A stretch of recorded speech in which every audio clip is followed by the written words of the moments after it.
Channel আমাকে phone করছে না, ডিরেক্টররা আমাকে ফোন করছে না। আমার ব্যাপারে একটা ছোট পর্দায় খুব খারাপ একটা নাম রটেছে, আমি জানি না। আমি নাকি ভীষণ বড় একটা অ্যামাউন্ট চাই।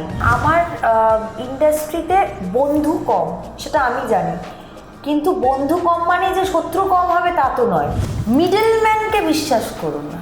আমি মেন্টাল হেলথে পেশেন্ট। ডিপ্রেশন দিয়ে যাওয়াটা বড় ব্যাপার নয়, ডিপ্রেশনকে ওভারকাম করাটা, কাটিয়ে ওঠাটা অনেক বড় ব্যাপার। এইটুকু ফর শিওর যে 5 বছরে আমার রিটায়ারমেন্ট নেই। আমি বিয়ে করতে চাই, আমার I want to have kids and that's it. Hello and welcome. Swastika Dutta রয়েছে আজকে আমার সঙ্গে, আমরা একটু আড্ডা দেব। এই ছবিতে তোমার কার কার সঙ্গে নতুন আলাপ? কারোর সাথে নতুন আলাপ করি। সুরিন্দরের সাথে আমার বহুদিনের সম্পর্ক। আমার ইন্ডাস্ট্রিতে আসা সুরিন্দর আর ভেঙ্কটেশের হাত ধরে প্রথম ছবি পারবো না ছাড়তে তোকে যৌথ প্রযোজনায় হয়েছিল। তো চাকিদার সাথে, প্রেমেন্দ্র বিকাশ চাকি স্যারের সাথে আমার প্রথম আলাপ এবং প্রথম কাজ করা, এবং এই আলাপটা এত সুন্দর একজন মানুষের সাথে যে আমি আবারও চাই যে আমি যাতে তার সাথে কাজ করি। আবির চ্যাটার্জির সাথে একেবারেই প্রথম আলাপ নয়, মিমি চক্রবর্তীর সাথে একেবারেই প্রথম আলাপ নয়, মানে যাদের সাথে আমি স্ক্রিন শেয়ার করেছি, আমাদের যিনি ডিওপি তার সাথে আমার প্রথম আলাপ। তো কম বেশি ডিরেক্টর আর ডিওপি ছাড়া সবার সাথেই আলাপ পরিচিতি ছিল। এখন তো বাইরে প্রচন্ড গরম, প্রচন্ড ম্যাসিভলি হিট ওয়েভস বইছে। তোমার কি কোনো শুটিং চলছে? আমার শুটিং চলছে না, আমরা আলাপ শেষ করলাম, গভীর জলের মাছ শেষ করলাম, গভীর জলের মাছ সিজন 2 শেষ করলাম, বসন্ত এসে গেছে শেষ করলাম, আরেকটা শুরু করব। মানে এই গরমে আপাতত তাহলে তোমার এই কয়েকদিন শুরু করে দেবো, এই মে মাসের ফার্স্ট উইক থেকে। ওরে বাবা, মে মাসের ফার্স্ট উইকেও তো ভয়ঙ্কর গরম। দেখো, আমরা হচ্ছে এন্টারটেনমেন্ট ওয়ারিয়ার্স, তো বৃষ্টি, বসন্ত, গ্রীষ্ম, শীত এগুলোতে আমাদের কিছু হওয়া উচিত না, মানে লোকে এটা ভাবেন, কিন্তু আমাদের নিজেদের প্রতি, মানে নিজেদের প্রতি একটা দায়িত্ব দিয়ে মানে সেফ করে রাখতে হয় আর কি, কিন্তু তাও কাজটা চালিয়ে যেতে হবে। এই গরমের জন্য কি স্পেশাল কি মেনটেন করছো, খাওয়া দাওয়া এবং স্কিন কেয়ার? গরমের জন্য তো একটু, মানে আমি জেনারেলি সারা বছর মানুষের সাথে একটু আলাপটা কম করতে পছন্দ করি, কারণ আমি একটু ইন্ট্রোভার্ট টাইপের মানুষ। আর এই গরম পড়েছে ফলে আলাপটা একদমই করতে চাই না, শুধু মানুষের সাথে সিনেমা হলে আলাপ করতে চাই, এইটা একটা ডেফিনেটলি মাথায় রাখছি। আর মানে বাড়িতেই থাকছো, মানে যখন সময় পাচ্ছ? আমি কাজ ছাড়া তুমি আমাকে পার্টিতে দেখি না, পার্টিতে দেখি না, মানে পার্টিটা ঠিক আমি সুটেবল নই পার্টির জন্য, মানে আমি পার্টি কারোর জন্য থ্রো করিও না, আর আমিও চাই না আমার জন্য কেউ পার্টি থ্রো করুক। বা অনেক সময় যারা আমাকে পার্টিতে ডাকেন, কিছু কিছু জায়গায় আমাকে চক্ষু লজ্জার জন্য সেখানে হাজিরা দিতে যেতে হয়, কিন্তু এছাড়া I am not at all a party person. মানে আমি নিজেকে ভীষণ একটা মানে এলিয়ান মনে করি পার্টিতে গিয়ে সবার মাঝখানে। তো পার্টি তো এই গরমেও আমার মনে হয় না কেউ পার্টি থ্রো করবেন আর পার্টি করবেন। তো এই হচ্ছে ব্যাপার। আর তুমি যে বললে ডায়েটের কথাটা, হ্যাঁ, গরমে আমি একটু চেষ্টা করি যে একটু লিকুইডের ওপরে বা লাইট খাওয়ার ওপরে যদি একটু খাওয়ারটা রাখতে পারি। মোটামুটি এখন তোমার ডায়েট, লিকুইড আর পার্টি। আচ্ছা, তুমি পার্টিতে বলছো তোমার মনে হয় এলিয়েন, কিন্তু পার্টিতে তো ইন্ডাস্ট্রির লোকজনই থাকে।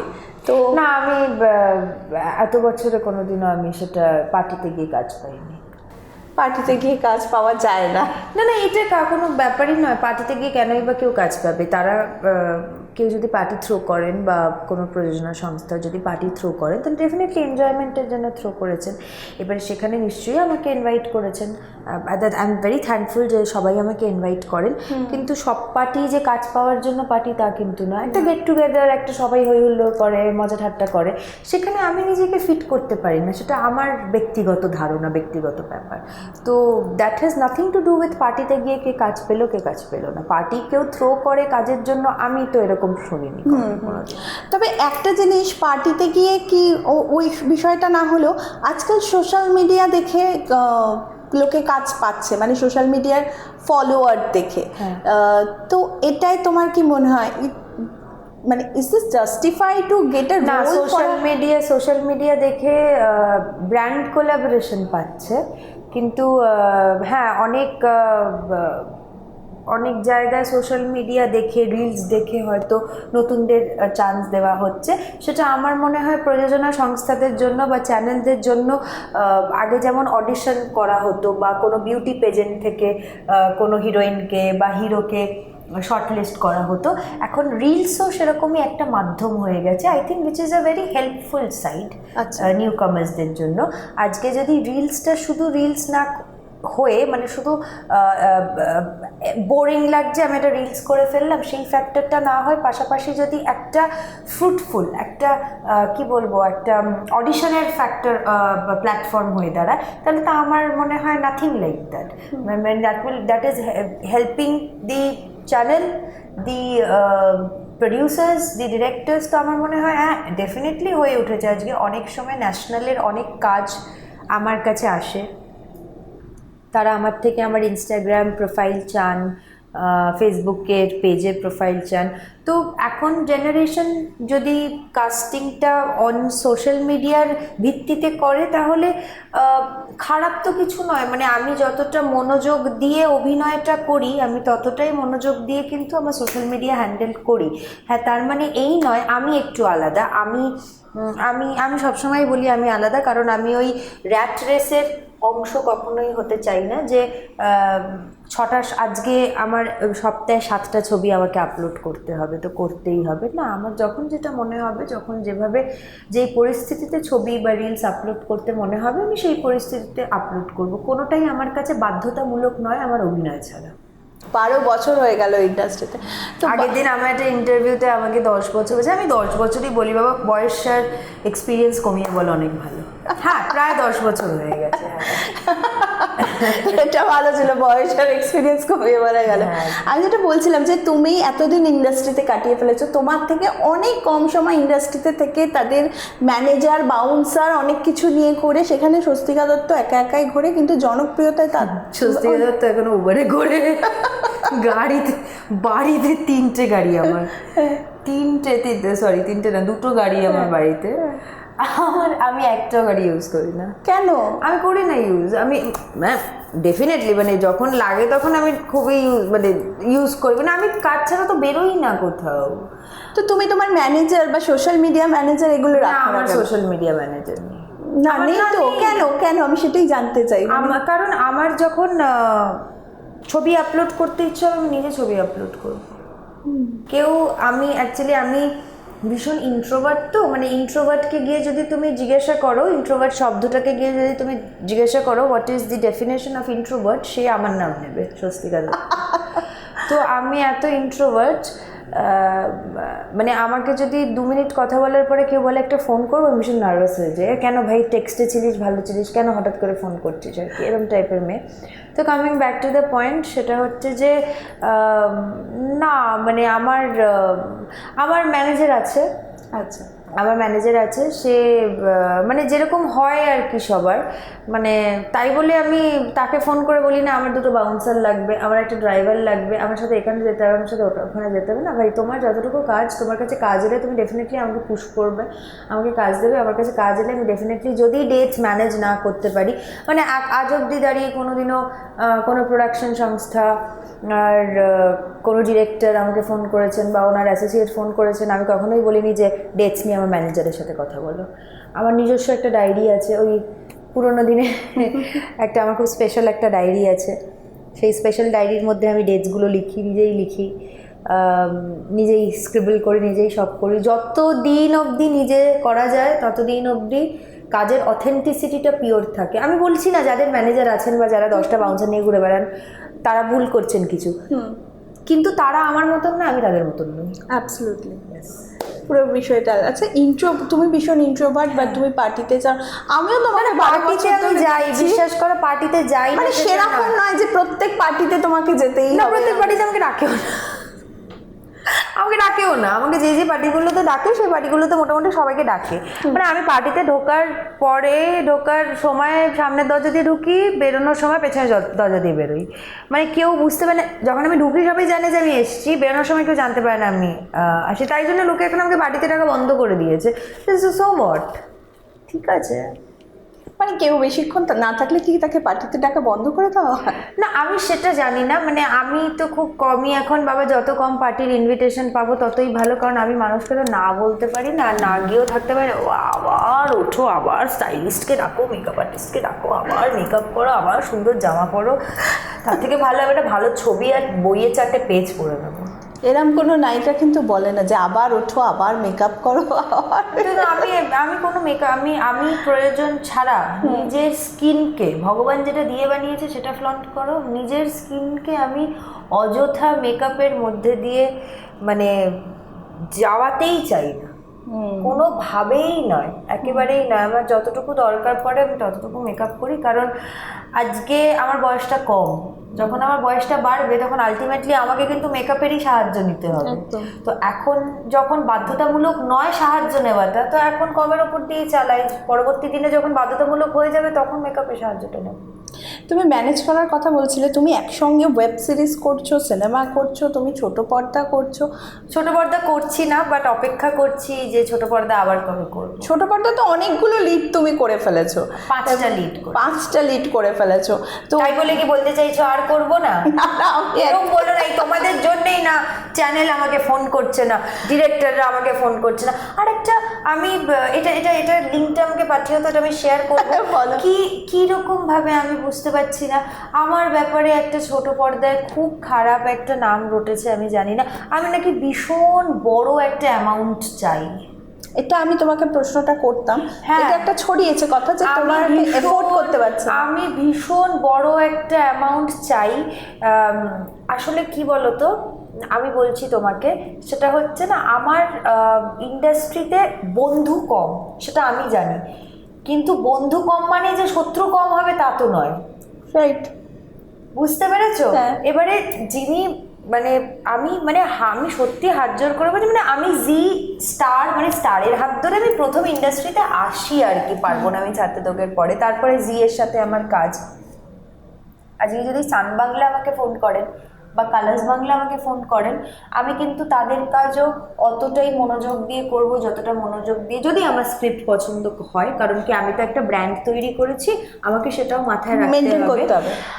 আমি এটা অন ক্যামেরা সত্যি বলতে, মানে আমার জাস্ট আমি যখন ইন্টারভিউ দিই আমার মাথায় অনেক কিছু চলে, তো আমার তাহলে আমি লাস্ট কিছু ইন্টারভিউতে এই কথাটা বলতাম, আমার ব্যাপারে একটা ভীষণ খারাপ নাম একটা রটেছে যে আমি নাকি ভীষণ অবনক্সিয়াস একটা অ্যামাউন্ট চাইছি, ডিমান্ড করছি ফর সিরিয়ালের ক্ষেত্রে। একদম না, একদম না। কি হয়ে যায়, আমি তোমায় একটা, মানে এটা পুরোপুরি মিথ্যে একটা অভিযোগ। আমি তোমায় একটা কথা বলি, আজকে আমি ধরো 10 টাকায় 10 বছর কাজ করছি, ঠিক আছে, আমি 25 টাকায় 5 বছর কাজ করছি, কোনটা নেব আমি? অবভিয়াসলি 25 টাকায় 5 বছর কাজ করছো না, আমার জন্য ব্যাপারটা কিন্তু আলাদা। আচ্ছা, তুমি 10 টাকা, আমাকে কনসিস্টেন্সিটা মেনটেন করে রাখতে হবে, এই জিনিসটা কিন্তু আমার কাছে খুব ক্লিয়ার। তো যেই মানুষটার কাছে এই জিনিসটা ক্লিয়ার, সে কি করে গিয়ে হঠাৎ করে একটা এত সিনিয়র চ্যানেল বা প্রযোজনা সংস্থা যেই হোক না কেন এইটা চাইতে পারে? ট্রু। আমি যদি শুধুমাত্র ইন্ডাস্ট্রিতে, টলিউড ইন্ডাস্ট্রিতে টাকা কামাতে আসতাম, তাহলে আমি এতগুলো চরিত্রে অভিনয় করতাম না। এবং পরবর্তী দিনে আমার যে চরিত্রগুলো আসছে ওটিটিতে বা বড় পর্দায়, আলাপ আসছে, বসন্ত এসে গেছে আসছে, গভীর জলের মাছ আসছে, আরেকটা কাজ আসছে, সেটা এখনই আমি বলছি না দর্শকদের সামনে। তো তাহলে আমি এতগুলো কাজ করতে পারতাম না, না, যদি আমি শুধুই টাকা কামাতে আসতাম। তো ইন্ডাস্ট্রিতে একটা জিনিস আমি খুব ভালো করে বুঝে গেছি, মেনে গেছি, উইথ ডিউ রেসপেক্ট, মিডলম্যানকে বিশ্বাস করো না একদম। তোমার যদি কথা বলতে হয় তুমি মাথার সাথে কথা বলো, মানে এই যে ব্যাপারগুলো না, আমি কাউকে ডিসরেসপেক্ট করছি না, হয়তো সেই সময় ফোনে নেটওয়ার্ক ছিল না বা হোয়াটসঅ্যাপ কাজ করছিল, কিন্তু একটা জিনিস তুমি ঠিক বলেছো, মিডলম্যানদের জন্য কিন্তু এই যে ছড়ানোর ব্যাপারটা না, মানুষ তুমি যেভাবে লাইফকে দেখো বা তোমার আইডিওলজি যেগুলো, সেগুলো সামনের মানুষটা নাই হতে পারে। তো আমি এটাই বলতে চাই যে আমি আমার যতটা চাদর আমি ততটাই এখনো অবধি পা ছড়াচ্ছি, কিন্তু আমি তার বেশি একেবারে, কারণ আমি বোকা নই। মানে আমাকে যদি কেউ বলে না স্বস্তিকা একটা রোল আছে ছোট পর্দায় কাল থেকে করবি, আমি বলবো আমার ছোট পর্দাটা না আমার ভালোবাসার জায়গা গো। কারণ আমি প্রত্যেকদিন সকালে উঠে কাজ করতে যেতে চাই, সেটা তো ওটিটির ক্ষেত্রে হয় না, সেটা তো বড় পর্দার ক্ষেত্রে হয় না, তাদের কাজটা অন্যরকম। ছোট পর্দা ডিফাইন্স মাই কেরিয়ার। আর ছোট পর্দা অনেক অনেক দূর দূর, মানে অনেক ভেতরে জনপ্রিয়তা ছড়িয়ে দেয়। ছোট পর্দায় ভেন্ট্রিকুলিস্টের চরিত্র কে করেছে? আজকে ছোট পর্দায় একটা আমার বয়সী মেয়েকে শাশুড়ি কে বানিয়েছে? আজকে ভজগোবিন্দর ওই ডালি, বা আজকে বিজয়িনীর অঞ্জনা বসুর সাথে নৃত্যশিল্পী অভিনয় করা, বা একটা মানে আউট অ্যান্ড আউট রোম্যান্টিক কি করে বলবো তোমায় বলে একটা সিরিয়াল জি বাংলায়, যেটা এখনো লোকে গেলে বলে যে তোমাকে দেখে ভীষণ প্রেম পায়, তোমাকে দেখে রাধিকার কথা মনে পড়ে, তোমাকে দেখে কি করে বলবো তোমার কথা মনে পড়ে। So whatever characters I have, মানে what all characters I have played on screen ছোট পর্দা, সেগুলো প্রচণ্ড আলাদা, প্রচণ্ড আলাদা। এবং হ্যাঁ, আমার একটা বিষয় আছে, সেটা হচ্ছে যে মানে আমি এটা আবারও বলতে চাই যে আমি কনসিস্টেন্সিতে বিশ্বাস করি, আমি কাজ করে যেতে বিশ্বাস করি, কাজ করলে টাকা এমনি আসবে। আমি ওই বোকামিটা কখনোই করব না জীবনে, বা কখনোই করি না যে আমি একটা হিউজ আমাকে 100 কোটি টাকা দিয়ে দাও। অ্যাকচুয়ালি কি জানো তো, কেন এটা আমি, যেটা অনেকেই করেন, যেটা অনেকেই করেন, কারণ আমরাও তো ইন্ডাস্ট্রিতে থাকি, যেটা অনেকেই করেন, কিন্তু বোকামিটা এখানেই হয় যে কাজ করতে থাকো, out of sight out of mind. একদম কাজ করতে থাকো, টাকা যেই তুমি কাজ করতে থাকবে তোমার টাকা আলটিমেটলি আসবেই আসবে। রাইট। কিন্তু ওই যে বেশিরভাগ লোকে যেহেতু ওই পন্থাটাই চলে, তাই অনেকেই তোমাকে ওই ধাঁচে ফেলে দেওয়ার চেষ্টা করে, সেটা একটা একদমই ভুল। তুমি তো ভীষণ ইন্ট্রোভার্ট, কিন্তু তুমি নিজেই তোমার সোশ্যাল মিডিয়া হ্যান্ডেল করো, তাহলে তুমি নিশ্চয়ই লক্ষ্য করো যে সোশ্যাল মিডিয়াতে বিভিন্ন টাইপের লোক তোমার ব্যক্তিগত জীবনে ঢুকে পড়ে, যেখানে তুমি নিজে ব্যক্তিগত জীবন নিয়ে কখনো কথা বলতে বা লোকে বলতে মিডিয়া এবং ওখানে মানে মানুষজন, নেটিজেন যাদের আমরা বলি তারাও, এবার সেখানে যখন ঢুকে পড়ে তখন তোমার সেই বিষয়টা কি, মানে তোমার প্রতিক্রিয়া কি থাকে? বিরক্ত লাগে বা রাগ হয় বা কোনো এরকম কিছু নয়? মানে তোমার প্রেম বিচ্ছেদ নিয়ে যত কথা হয়েছে, তুমি তো মানে কখনোই সেই বিষয়গুলো, প্রেম করেছি ভেঙে গেছে ব্যাস। আমার কোনো দেখো, আমি পাবলিক ফিগার, আমি হসপিটাল থেকে বেরোলে আবাসন করে বেরোবো, আমি সোনার দোকান থেকে বেরোলে এঙ্গেজমেন্ট রিং কিনে বেরোবো, আর আমি পুলিশ স্টেশন থেকে বেরোলেও লোকে বলবে এফআইআর করে বেরোচ্ছি। তো আমি পাবলিক ফিগার, আমি যেখানেই যাব সেখানেই আমার নাম নিয়ে কিছু না কিছু হবে। তো এগুলোর দিকে তাকানোর সময়, এগুলোর দিকে যদি আমি তাকাতাম তাহলে আমার বছরে একটা ছবি আর 4টে ওটিটি আসতো না। তো ভালো, তো যারা লিখছেন, ভিউজ বাড়াচ্ছেন, চ্যানেলের ভিউজ বাড়াচ্ছেন ইউটিউবে, আমি জানি আমি কি করেছি, এবং আমার কাছের বন্ধুরা, ফ্যামিলি জানে আমি কি করেছি না করেছি, কেন করেছি, কোন পরিস্থিতি। I am only answerable to my family and no one else. Absolutely true. তোমার আগামী দিনে কি প্ল্যান রয়েছে? এই বছরের করা আমার সবচেয়ে কাছের কাজ বসন্ত এসে গেছে, আড্ডা টাইমসে যেটা আসছে সুরিন্দর ফিল্মসের। বসন্ত এসে গেছে যে ক্যারেক্টারটা চন্দ্রিমা, এই মুহূর্তে দাঁড়িয়ে সেটা পোর্ট্রে করা ইজ ভেরি ডিফিকাল্ট। আমি এটা অন ক্যামেরা বলতে পারি। কেন? Very difficult, it's a very very very emotional character. আচ্ছা, দিস ক্যারেক্টার, এই ক্যারেক্টারটা একটা মেন্টাল ইনস্টেবিলিটি, মেন্টাল হেলথ নিয়ে ডিল করে। Right.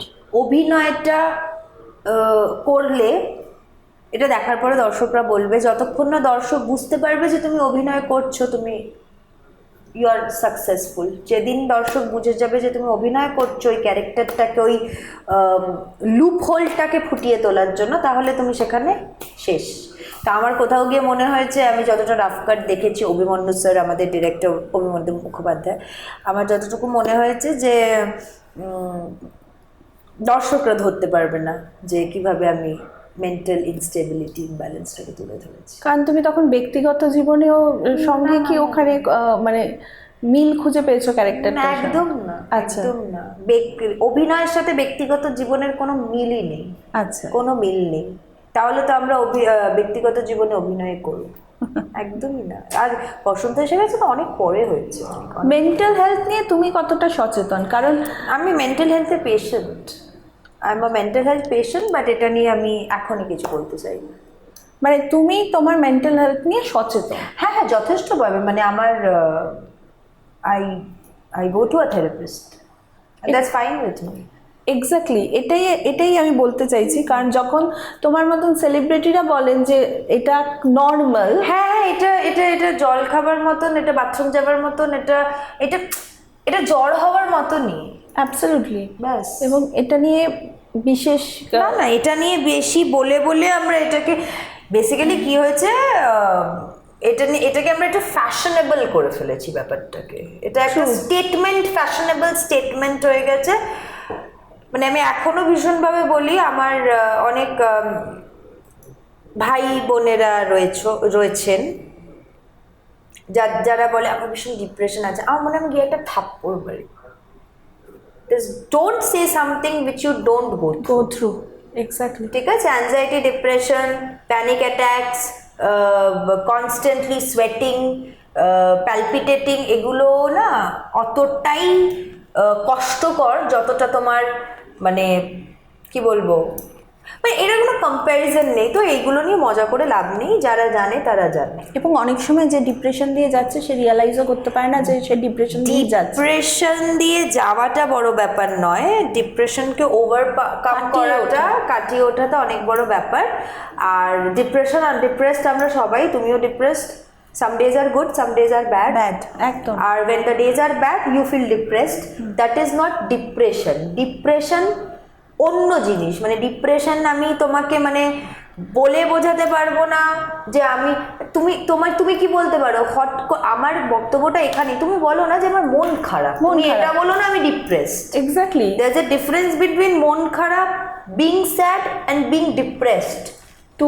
Depression is a disease, যেটা তুমি হয়তো প্রচণ্ড হ্যাপি, তুমি বিশাল হ্যাপি, ধরো তোমার বিয়ে হচ্ছে, বা তুমি অ্যাওয়ার্ড সেরেমনিতে গেছে অ্যাওয়ার্ড পাচ্ছ, বা তোমার সিনেমা রিলিজ করছে, বা তুমি কলেজে ভালো রেজাল্ট করেছো, তুমি হাসছো, কিন্তু ডিপ্রেশনের রুগী তুমি ডিপ্রেসড। তো ডিপ্রেশন তোমার খারাপ দিনগুলোতে আসে না, ডিপ্রেশনটা থেকে যায়। So if you are a patient of anxiety, acute mental health, anxiety and depression, please go and consult a therapist. আগামী 5 বছরে তুমি তোমার প্রফেশনাল দিকে আর পার্সোনাল দিকে নিজেকে কোথায় দেখো? আমি ভাবি অনেক কিছু, এটা হবে, এটা করব, ওটা হবে, ওটা করব, ওটা করব, এটা করব, কিন্তু এইটুকু ফর শিওর যে 5 বছরে আমার রিটায়ারমেন্ট নেই অভিনয় থেকে। সেটা কনস্ট্যান্টলি। আমি বিয়ে করতে চাই, I want to have kids and that's it. খুব ভালো। আমরা একদম ইন্টারভিউয়ের শেষের দিকে চলে এসেছি। আমি তোমাকে জাস্ট দুটো কোয়েশ্চেন করব একই সঙ্গে। সেটা হচ্ছে, দুজন ব্যক্তি যাদের সঙ্গে, একজনের সঙ্গে তোমার মনে হয়েছে যে ভাগ্যিস আলাপ হয়েছিল, আরেকজনের সঙ্গে যে কেন আলাপ হয়েছিল? না, আমি তাদের নামটা বলে তাদের দিনটা খারাপ করতে চাই না। আর এমন কেউ যে যার সঙ্গে ভাগ্যিস আলাপ হয়েছিল, তার নাম বলতে চাই। থ্যাংক ইউ সো মাচ, খুব ভালো থাকো। Thank you so much. বাংলার আওয়াজ, বাঙালির আবেগ, জি 24 ঘন্টা।